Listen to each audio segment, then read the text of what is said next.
কিছু করি না কেন, একটাই উদ্দেশ্য হচ্ছে আমাদের। উদ্দেশ্যটা কি? সফলতা। আসসালামু আলাইকুম। Good morning DXN. আজকে যদিও আমি নতুন, ডিএক্সএন সম্পর্কে খুব বেশি জানি না, তবে আমরা কেন ডিএক্সএন করি সেই সম্পর্কে আমরা বলতেই পারি, আমরা জানতেই পারি। প্রথমে আমি আমার পরিচয়টা জেনে নেই। আমি ফারজানা উর্মি, বাংলাদেশ ঢাকা মেডিকেল কলেজ হসপিটালে জব করেছি, এখনো আছি। আর কুয়েতে নার্সিং প্রফেশনে আল জাহারা হসপিটালে কাজ করছি এবং শখের বিষয়ে টেলিভিশনে সংবাদ উপস্থাপনা করতাম, কুয়েতে সাংবাদিকতা করি। আর আমরা যাই কিছু করি না কেন, একটাই উদ্দেশ্য হচ্ছে আমাদের। উদ্দেশ্যটা কি? সফলতা, সাকসেসফুল। তো সাকসেস নিয়ে আমরা অনেকভাবেই অনেক কিছু করতে পারি কিনা? আমি যদি আপনার অনুমতি দেন 1 মিনিটের গল্প বলতে পারি। হ্যাঁ, আপনারা হচ্ছে যদি বলতে পারেন হচ্ছে বিশ্বের সব থেকে ধনী লোককে? হ্যাঁ, বিশ্বের সব থেকে ধনী লোক হচ্ছে বিল গেটস। এখন উনি তো শুরু থেকে হঠাৎ করে ধনী লোক হয়নি, বিশ্বের মধ্যে ধনী লোক হয়নি।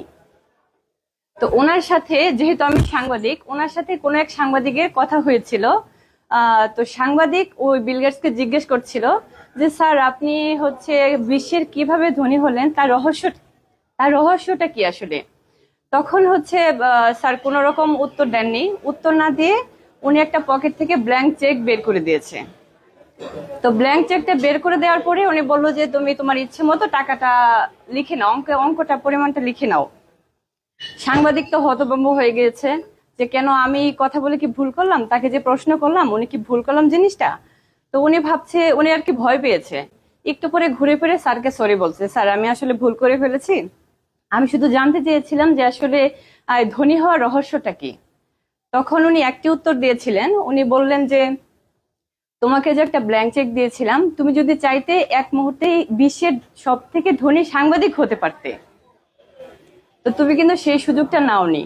সুযোগটা মানে সব কথার মূল একটি কথাই হচ্ছে যে সুযোগ কাজে লাগাতে হবে।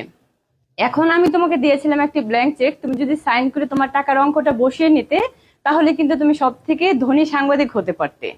তো আমি এটাই করি যা তুমি করলা না, আমি সব থেকে সুযোগটা কাজে লাগাই। তো আমার মনে হয় ডিএক্সএন হচ্ছে এটা একটা সুযোগ, যে ডিএক্সএন ইনভেস্ট করতে হয়।